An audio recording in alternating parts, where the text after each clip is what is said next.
Hello guys and welcome to episode 8. I'm very happy to see you here. Last time we did some bats, we did a crow, we showed all three different battle enemy types in this scene. We went through a lot of things, but today there's a new bad blood coming in town. We're gonna add a new boss, so we're gonna go over the enemy prefab and things. To create a new monster, but I realized that no matter what I want to show you next, I need to go through explaining the main object loader, as it is the core organizing force behind the kit. Which so every time we need to add a skill, to add an item, to add an enemy, we need to add the element into the system that is in place. So we will go over all that today. So this is a voiceover. I'm doing my best as usual. So to stay in sync with my French counterpart. So here we're gonna start by clearing the scene, because we don't want to have everything in the scene. We tested the battle areas, it's fine. Now we can move them away. Later, when we will make another scene, I will show you guys how to recycle these things that we made, to turn them into prefab, and then you'll be able to use them in other scenes. So for now, we just move them aside. So I put a link in the description below. You can go there to get the free asset for the bad guy that you see in the thumbnail. So it's a free asset. If you feel nice, you can do a donation to the guy. Otherwise, you can take it for free. I made it sure to have a free asset every time I use assets, since it's important if you want to have the same aspect than me, the same look. So this is the free asset for the bad guy. It's ANTIHERO free animated pixel art character.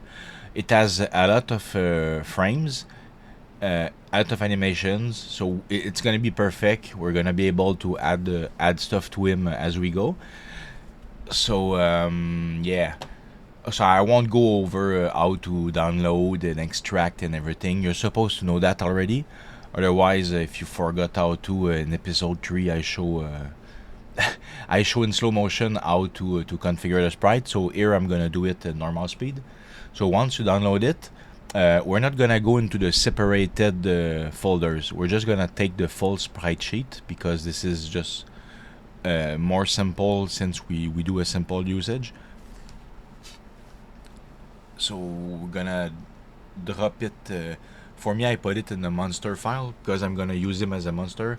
Let's say you want to reskin RAM with it and make your game about the ANTIHERO, then I would just put it in the character folder, not to be confused.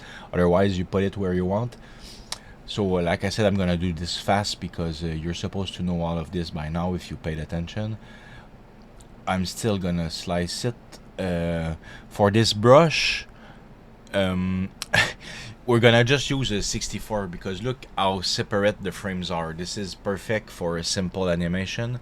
If we wanted to make him a character, or if we want him to polish our game, we would make a smaller brush, so that we can separate the head from the shoulder. Like here, we could work something out to be similar to the Mr. Mustache Man and stuff. But we're gonna use him as a monster in the context of a guide, so we're just gonna use a 64 by 64 brush, so it makes separate sprites very easy to make animations with it. So yeah, click apply, everything is sliced, so we can move on to I just have to wait on the French counterpart. So now I've created the sprite, I've edited it, it's all good. So now I think I'm gonna move to duplicating the boss in order to reskin it. Oh, not yet. I think I'm just gonna put him on the map first. Yeah, I'm gonna put him as a sprite in the street first before making him a monster. Okay, that's what I said. But I need to sync up. So yeah, I'm gonna choose this one. Is a 6-frame idle animation while he's looking at the right. So just to look at his out of the box size is like way too big. that dude is like 10 feet tall. This is a bit too much. So I start by chopping him in half, and then I see, oh, when I chop him in half, he's the same size than Mustache Man. I just need to align him in the grid. So yeah, I see that he's basically the same size as Mustache Man, but I want him to be a big buff guy. He's a big terror, so I'm gonna play around with the size. So I jump by a 50% increment. Like, oh my god, he's like way too scary. I'm gonna make him a bit shorter. It's probably fine, but I'm gonna end up on a 6'5", so 2/3 of his natural size. So he feels like he's like almost 7 feet. So he's plausible for a bad guy now. He's like very tall, like a basketball guy, but he's not like a circus freak either. I'm not saying that tall people are freaks. I'm just saying that he's not like 10 feet tall. He's not abnormally tall for the gravity of this planet. But so we're gonna create an animation for him. So you click on the while you have his sprite selected, you click on the create button like I did, and then I'm just gonna do hold shift, and you can select multiple sprites at a time. Otherwise, if you're insane, you can slide them one at a time. But really, you need to learn how to use the shift and control keys to select multiple things. So I'm gonna test his speed. When I put it at 4, he looks like, whoa, it's not that bad, but I want him to feel aggressive, like he's had too much coffee, maybe too much of illicit substance. He's very maybe he did not take his pills for whatever mood disorder he has. Who knows his backstory? That's for you to create. But now I think he has a proper energy level at at this 8 samples rate. So yeah. So I go over his inspector right now. I explained that this collider that he spawned, not that he spawned, I added it. Okay, sorry.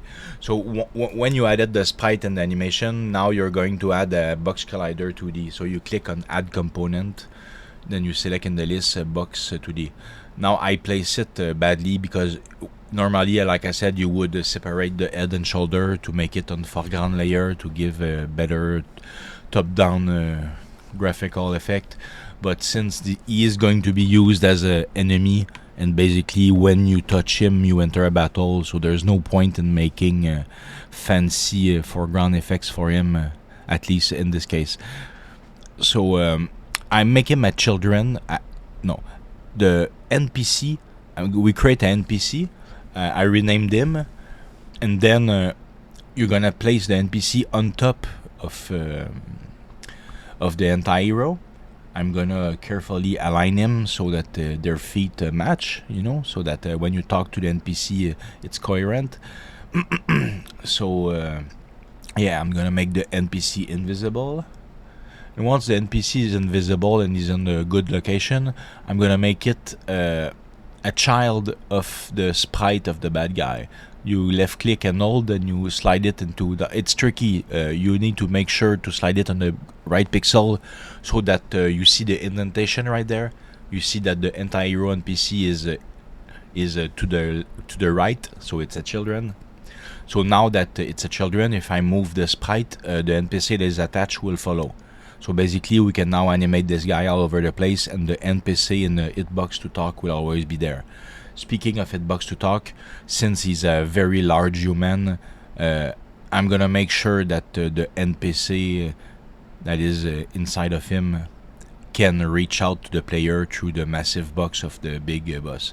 I'm not sure this is necessary because I have not tested if maybe I could already talk, but just to be sure, I made the hitbox of the Dialog NPC bigger so it can punch through the bad guy. So then we notice, okay, we got this guy, he doesn't have a dialogue yet, so we're gonna go into the dialogue folder. I'm just gonna use the folder that I made for this tutorial series. So you right click create dialogue. I'm gonna name it ANTIHERO 1 because this is the first thing he's gonna say. So if we make a quest or whatever, you can have multiple dialogue that we can assign later on. So once you created the dialog, I'm gonna assign it in the slot. Oh no, first I'm gonna rename the because this is getting confusing. So I renamed the sprite ANTIHERO sprite so that you can more clearly see what is on the sprite as an NPC with all of its functionalities attached in it. So basically this is just a sprite that is cycling an animation, and hidden under the sprite is an NPC that we all know and love. So now I put the dialog that we created in the NPC that is in the sprite. So now we can start to fill it. We're not gonna touch the rest of the NPC. Like I said, it's a regular NPC. It's already configured. What we need is just to add the text and stuff. So we're gonna make a set for the portrait because we know what happens when you don't. I'm gonna placeholder put 5 elements because you can just trim it after. Now yeah, we need to make a portrait. So we're gonna move with Paint, the free program, the FullSpriteSheet. I'm gonna show you once again how to make a portrait. So the next time we have to make a portrait, I might just skip right to the portrait, but I'm showing you guys again. So when you're in Paint, you want to select this thing, and then we're gonna select to make a portrait. But I wanted to make sure to include his pipes, his biceps, so he looks more mean. We can see all of his punkness in his hair and his jacket, and we can really see in the portrait his personality come out. It's a nice free asset. He really has a mean look to him. He made a good thumbnail too. So yeah, so then once you copy this, you want to paste it, but you don't paste it in a giant square. It's gonna be stupid. So you put this like small in order that when you paste, it's gonna push out and it's gonna adjust the frame, so you're gonna be certain that everything comes from what I copy pasted and that you don't have a background paint. But anyway, I'm gonna paint it black with a shovel because it's a bad guy. He needs to have appropriated back color. So now he looks a lot more mean. You see the eye effect is standing a lot more out with his eye shadow thing. So we're gonna save. I just save on the desktop because honestly I'm panic mode. I open my Windows. It shows you guys all of my folders with my thumbnails. I feel exposed, so I just put it on the desktop and move on. So then we go. We're gonna in the folder where the sprite of the portrait are. So in this case, I think it was character. Or images, character, yeah. In character, there's the portrait of Raymond family. So here we're gonna drag the portrait of the ANTIHERO. We have to, it's a single, so we don't have to slice it or anything, but we still have to do the normal thing. Once the normal things are done, we can slide it into the proper place. So we select the NPC to have access to the dialog. We go into the dialog, then we sadly need to go back into the folder. This is an annoying thing in Unity. It's not just the kit, it's all over Unity. Every time you select something, it deselects the inspector. It's so annoying, but it's life. So you need to reselect the folder. There you go. Now I can slide it there. Or bad guy as a portrait. So now it's time to put a so I show that if you don't want to search the folder like I did, you can click on the little thing. It pops a menu that we don't see sadly in the screen, but it lets you search. So you can type ANTIHERO and you're gonna see it right away. You can name your stuff properly. So now we're gonna give this guy a name in some basic dialogue so that we can test him as an NPC. You know, we can make him talk and stuff. And after that, we'll make him an enemy. But for now, we're gonna make him say stuff. So I was like, how should we name him? There's only one guy in the scene. His name is Mustache Man. So what is the bad guy? The bad guy should be something like Shaving Blade. This was a stupid idea, but it's just to I needed to improvise a name, but then I figured like, you know what? I'm just gonna call him Blade because shaving is gonna be too long, and this is not the episode to rescale the UI. And then like blades. If I let a S or a Z at the end, the community might think this is a Mexican video. I know this sounds stupid, but my son tried streaming. I put 2 streams for him. In one of them, I made a typo. Instead of le streamer, I typed el streamer, and he has like 4 times more views because the community Spanish whatever must have thought it was Spanish video. But this was not a troll. I'm very sorry for the typo. It's why I just call him Blade. Let's keep an English name. So we're going deep into the dialogue now. So we start like, yo, this town is trash. You're trash. So he's a bad guy. So right off the bat, we give him an offensive narrative. Like the first thing on his mind is, you are garbage. I am gonna do bad stuff. He's a simple-minded individual. He's a predictable bad guy. You see him 7 feet tall with his army boots and his eyeliner. Right, the eyeliner, like, who wears eyeshadows like that? Who does that? So yeah, he wants attention. He wants everyone to know that he's a big bad meanie. So he's like, I'm taking over this all. You had better be cooperating. So I think this is sufficient bad guy narrative for the purpose of this video. So now, are we gonna animate him or test him? I think we're gonna test him first, yeah. So we move closer the player prefab of the poor Rem that has no run speed yet. And we're gonna test if it works. So it works. This town is TARSH, trash. You're trash. Your mom is trash. You're alive, man. He goes nuts. So the NPC works, but as you see, he's not first. Then you see the shadow of Rem in his head. So that's the problem that I mentioned by not using a foreground layer. And you also see a lot little problems with him. So we're gonna start by I'm gonna give him an animation. I want him to walk the street from left to right. So this is a very simple animation, and you can do this in the animator.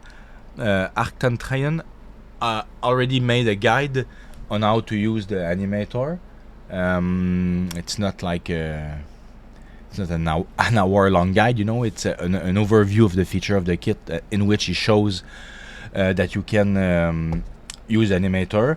Otherwise, but I'm gonna use a script in this example to make more options for you guys. So if you want to use the animator, you can go watch his guide or watch another guide on Unity animation. Otherwise, if you want to use a script, I'm gonna use a script in this example. So we're gonna go in the script folder, not to mess not to make a mess, and I create a new script. For now, I'm gonna call it ANTIHERO, just because I want to remember the script. But we're gonna have to change the name as we create the script, so it matches.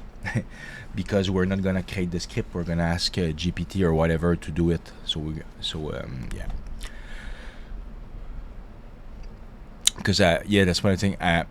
Learning new guys to code would take so much time. It would be a separate series. It's insane. I've been to school for years to learn to code. Am I gonna do a alt in the series to show you how to code? No, the series will never end otherwise, because you'll never learn to code.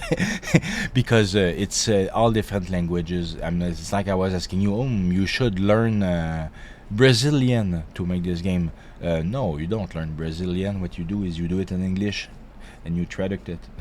You don't. It's the same principle. So using GPT is like, don't learn another language. Just ask this guy that speaks a language to make something in a language called Unity C#. So I'm gonna put the French prompt in the description. You can just copy it, and GPT is gonna give you the same script than me. It's gonna work.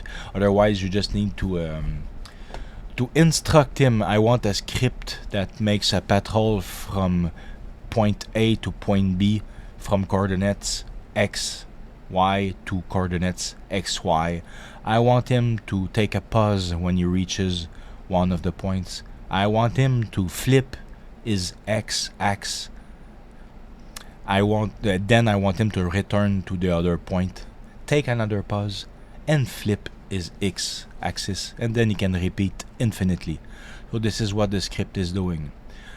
So I'm gonna go quickly over like what the script is. I'm not gonna go learn you to code, but I'm gonna explain you just quick. So the stuff at the top is headers. This is just to tell Unity use properties included in the engine, use properties included in the system collection. It's just stuff so that there's no error message in the code because you ask to do stuff that is not included. So it's standard. It's normal stuff. Then you show the header. What is the header is for it to appear in the inspector. So when you create like headers, movement parameters or patrol points, it's gonna do in the inspector in Unity so that we can manually change the values. So this is what I would call a template script. So this script is named NPCPatrol, and it does what I described it would do. But then you can copy paste that script like 10 times, but you need to name them. NPCPatrol 1, 2, 3, 4, and each time you name them, public class NPCPatrol, you need to rename as well. So let's say this one is NPCPatrol 1, you have to name the physical script NPCPatrol 1. When you duplicate the script, you will need to name it NPCPatrol 2 and to name the physical script NPCPatrol 2 and so on. Otherwise, it's gonna create conflicts because you're gonna try to create a script, but you already created a class with the name NPCPatrol, so you cannot have multiple classes named NPCPatrol. I'm not gonna explain you classes, but just trust me. Simple usage. You ask GPT to make a script, copy paste the script, then you use the same name that he gave you in the public class on the name of your script, and your script will work.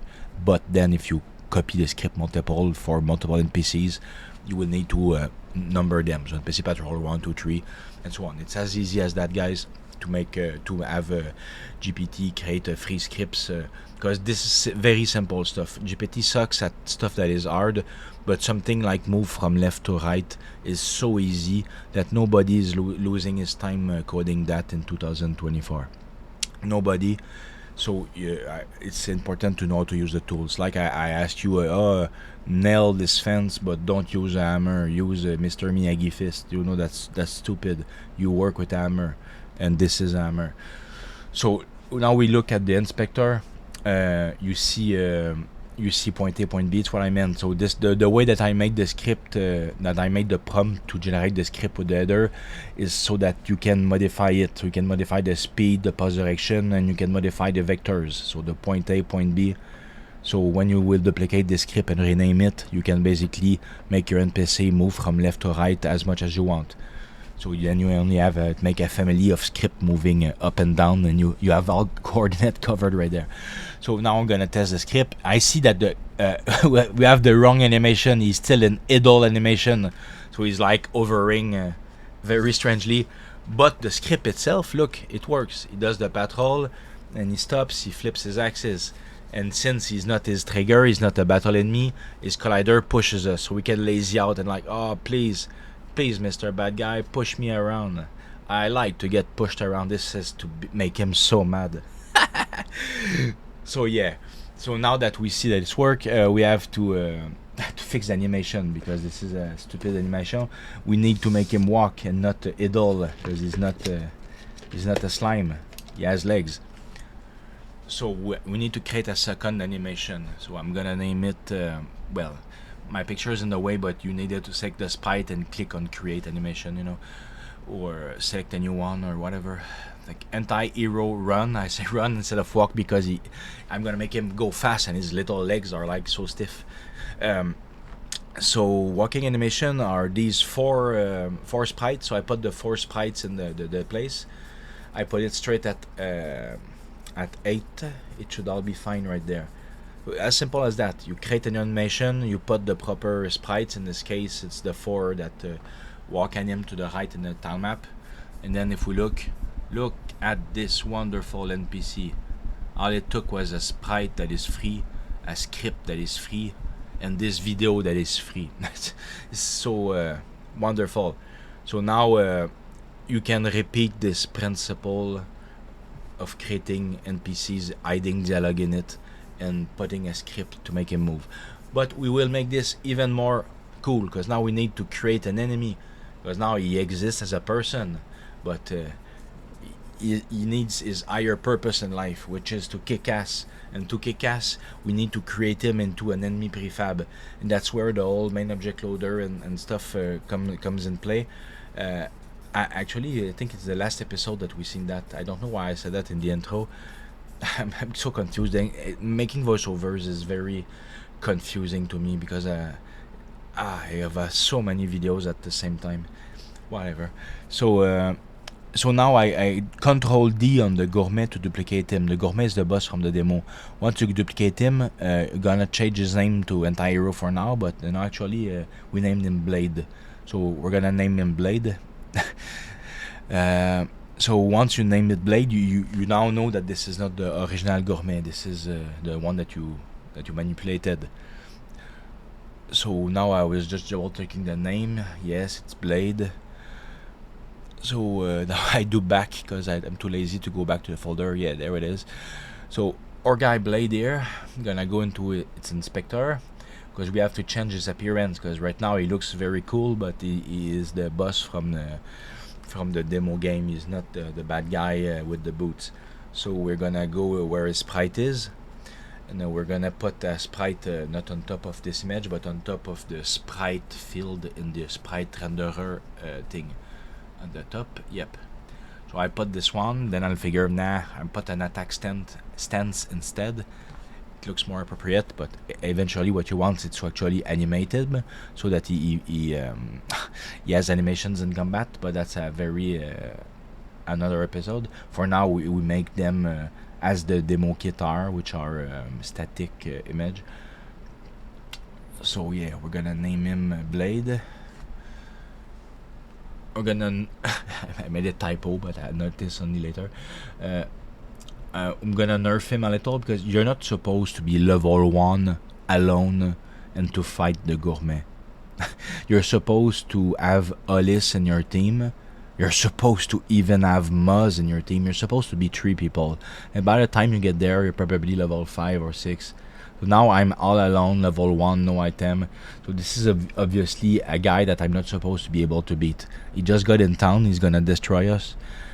So but that's the point of making a small version of a game, because then we only need to get a few levels to be able to beat him, so this is a feasible objective. So in the next episodes we're gonna continue growing our world, and from that we're gonna be able to kick his ass without much of a problem. We already could if we went in the vending machine and bought potions and stuff and really try harded. But usually you would have to kill bats or something to level up, but whatever. So after I correct his name, so I placed all the stuff here in the top, but now you need to also adjust the bottom. I did not touch the strength and defense, so I won't have to change those. I just made the agility higher because I wanted to make sure he has more than Rem, because I want him I'm not actually sure he has more than Rem. I would need to double check that, but I increased his agility. And then I put his HP, but I made a small mistakes, so I'm gonna fix it. It's actually if I put 100 on top, then it's the easy value. So if you choose a game easy, normal, hard, it's gonna change the values like this way. So now there's the skills also. So in the type. So right now he's fire type. I mean, it's fine, but we're gonna put him normal because he's a human. It's just it's just how I do things. But you can it's a bit like Pokemon, fire, water, and stuff like that. You can manipulate the values to make them good or bad against other elements. It's all in place in the skill section. So speaking of skills, I will now show that let's make him a new skill. He has enemy hit, but let's make like enemy hit hard. Just because he's a boss, I want to have an enemy hit that is specific to boss. But now I'm gonna put him change his skill. I put a lower defense because he stinks so much that you lose armor class. So yeah. So yeah, sorry for the desynchronization. So my French guy is gonna go around. I need to create the enemy prefab. I mean to go into the main object loader and to save to enter in the battle manager the skill and the enemy that we are creating right now, otherwise they won't be usable normally in the game. So yeah, just waiting up a little bit. So now Control D do I do it right now? No, not right now. That's the thing, I need to wait synchronization. So yeah, I think this is when I'm gonna save it. Yeah. So before moving on to creating the skill, I am gonna add him into the battle manager prefab section, so that now when I create a battle area, I will be able to reference the element, reference him. The enemy, so that the battle will be able to proceed normally, and it won't automatically trigger the end battle music because there was no enemy to be found in the list. It's how it works. You just need to add the elements into the enemy prefab slots. It's how the kit was organized, and it's a very good way. So now that we have added the ANTIHERO as a enemy, we can create the skill. So you Control D to duplicate the enemy hit. It's gonna create the enemy hit 1. I'm just gonna rename it to enemy hit hard.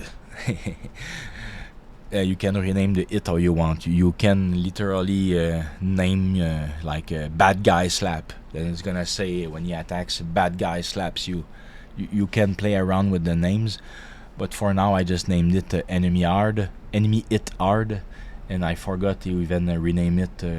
I'll see that later. I'll fix it. I just let the name enemy hit in the inspector, but you need to change in the inspector as well. But now you need to open the skill thing like this to see the actual skills, because by default the thing was closed. So that's why I was like, where are the skills? So you see that the value of the enemy hit of the kit demo is 5. So if we want to make a boss hit harder, let's say it 10, you know, we're just gonna make it twice. But you see here, skill name, enemy hit, I forgot to add the word hard. So yeah, I'm gonna fix that later. It's just that my French counterpart has not noticed yet. So I put the skill at 10 power, then I show a strong against, normal against, twist against. It's what weak against. It's what I said about the whole Pokemon thing. You can make not Final Fantasy 2 also works like that in Chrono Trigger, and basically every RPG at all has those things in place. I just say Pokemon because that's like the easiest analogy. If you don't know that fire type is bad against the water, you're probably not here because you've never seen a video game in your life. This is a game dev channel. So now that I created the skill, I'm gonna be able to add it into the skill section of the battle manager. Otherwise the skill will not be able to be used the same way that we added the enemy, so that we can add it to the battle area. So I'm gonna add the enemy, the skill right here. So now the skill is gonna be usable, even though I have not named it properly yet. So now we go back into the enemy, so that we can now work on his skills, because we have now created a new skill. So we look the new skill that we created, and we can slide it in the field, let's say on top of freeze, because that was magics from the gourmet, from the demo. So now he has enemy hit, flame, enemy hit hard, and lower defense. So he has a big kit. It's a lot for first bad guy. So I'm gonna save because I like to save all the time for no reason. And then we're gonna make a battle area for this guy. We're gonna place it on top. That's just the order of things. Then you go into the inspector. We're gonna put enemies 1. Then we need to enter the name of the enemy. So I'm gonna go back and see. We need to use the name that's actually here in the character name slot. So not to have confusion, I'm gonna name it all over the place the same way, because why create confusion? Confusion is bad.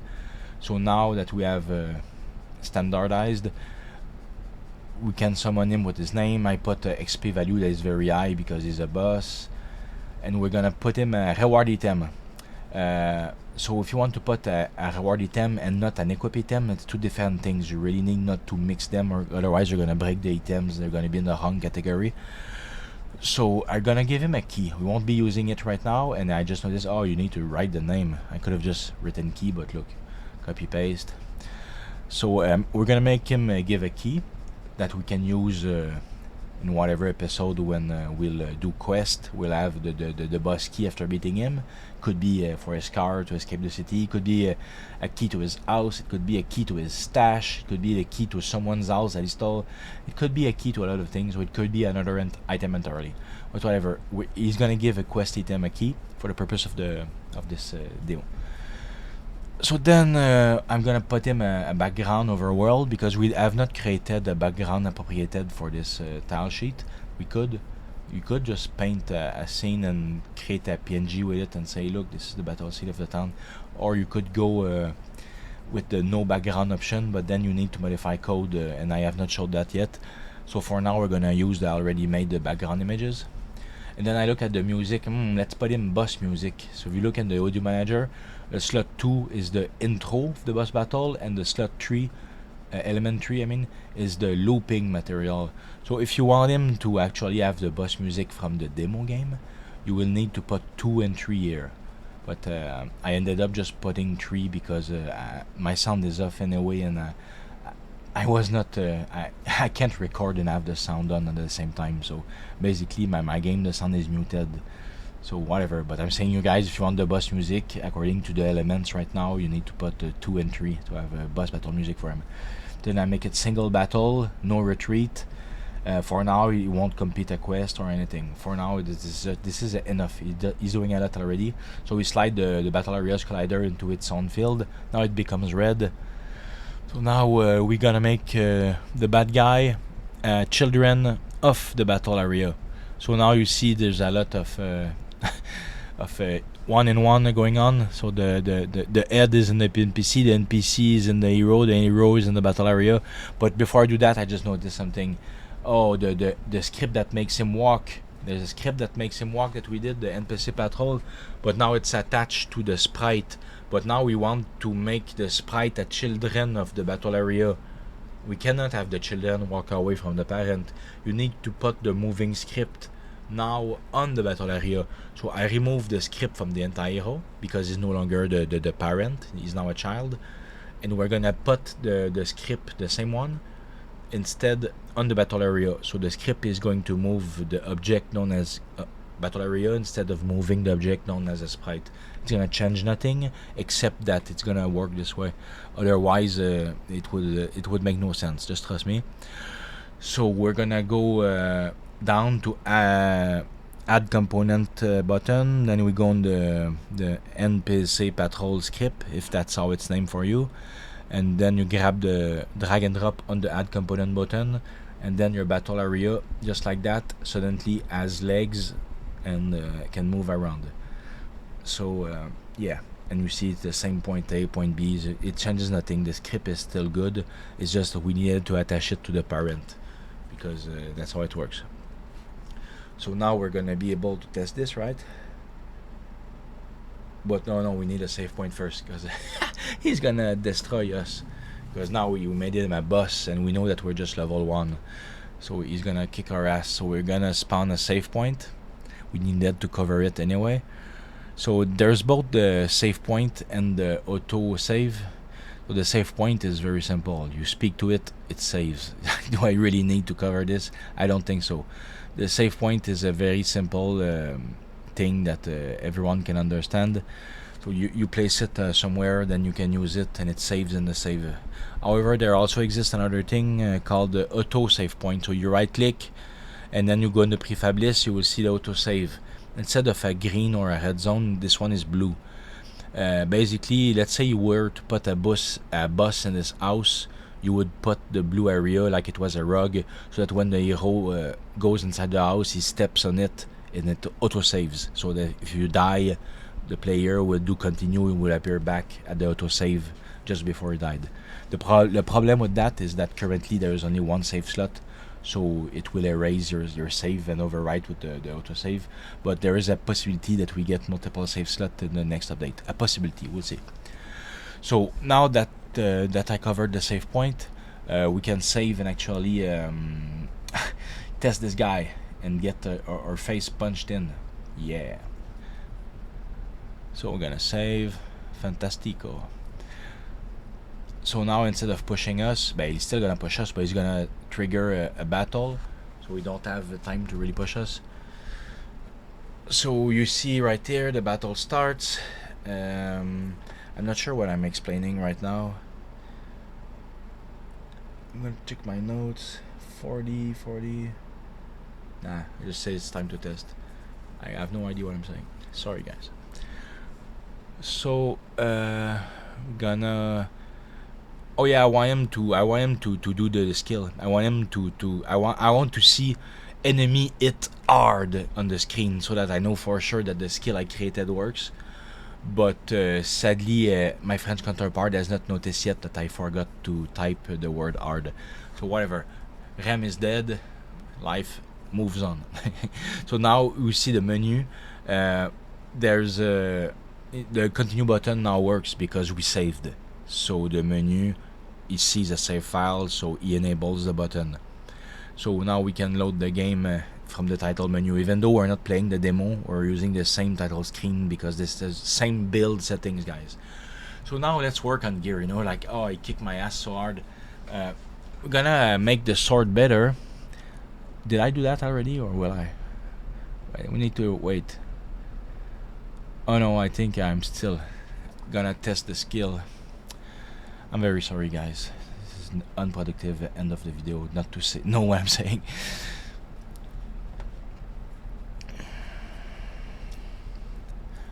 But basically, I'm still trying to make him do the enemy hit hard.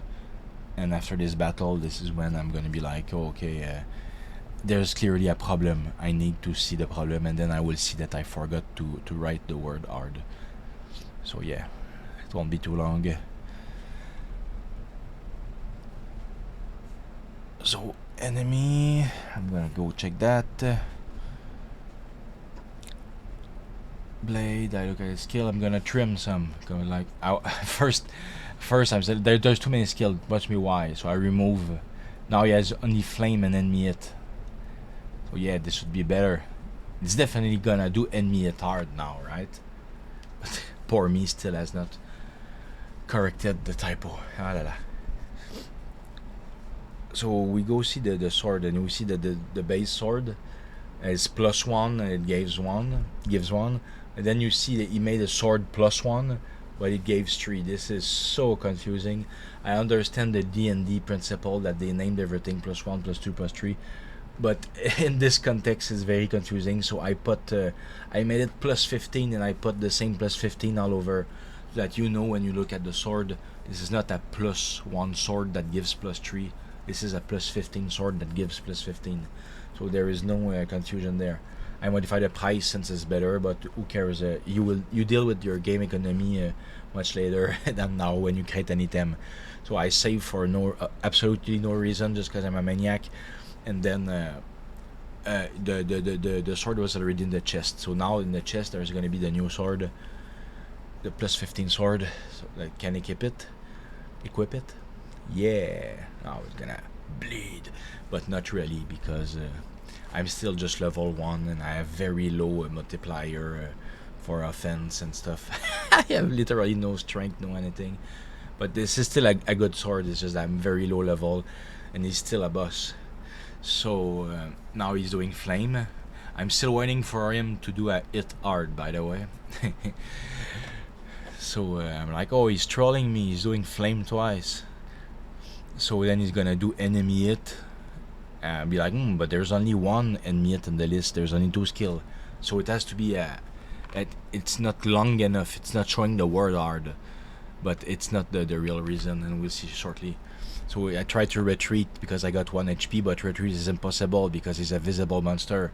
You attack the bad guy, that's a life lesson. You're gonna die. So yeah, so now I'm gonna inspect the skills, because this is silly. I've made everyone waste like 3 minutes trying to see the hit hard and not appearing. So now I notice, oh my god, I forgot to put the word hard here. So he was doing the skill all along, but we had no idea to know he was using it, because the name that is showing in the fight is the name of the skill name in this field. So he might have been doing it hard all along, but it was just saying what I wrote, which is it. So whatever, this is solved. He will now do the it hard. this was very satisfying to finish. So we resume what we did today. We covered the saving shortly because that's very important, but what we did is get a proper bad guy for our game, because bats and stuff from the demo. So now we created a proper bad guy for a modern city setting. We created his idle animation. We created his walking animation. We learned how creating and attaching a script work. We learned the principle of children and parents, and where to put the script to move, and the animator. And we learned so much, actually. I encourage you to watch the video and pause when there's something. I make this in French, and in French it makes a lot of sense, because what I say is what I do at the same time. When I do this voiceover in English, it's like a day after, and this is I realize that the series is better in French, but please, if I skip something in English, visually it's gonna be there. You just need to watch carefully what I do, and hopefully if I do miss something, please say in the comment, and I will at least say in the comment or add something to the video, like a note. Oops, I forgot something there. So thank you for putting up with my English voiceover. I could just do it in French, but I figure at least I'll do this. So hi everyone, thank you very much for staying until the end of the video. I like to take this time to ask you to please go on Steam and wishlist my game. Also, you can go on Twitch to see me doing some live development occasionally. If you're a super chat or super chatted, you can do additional support on Patreon. Otherwise, please like and subscribe. Those are really what I'm looking after, because I need to reach 500 subscribers to even be able to get some sort of income from YouTube. Until then, I'm doing this all for free. So thank you for subscribing very much.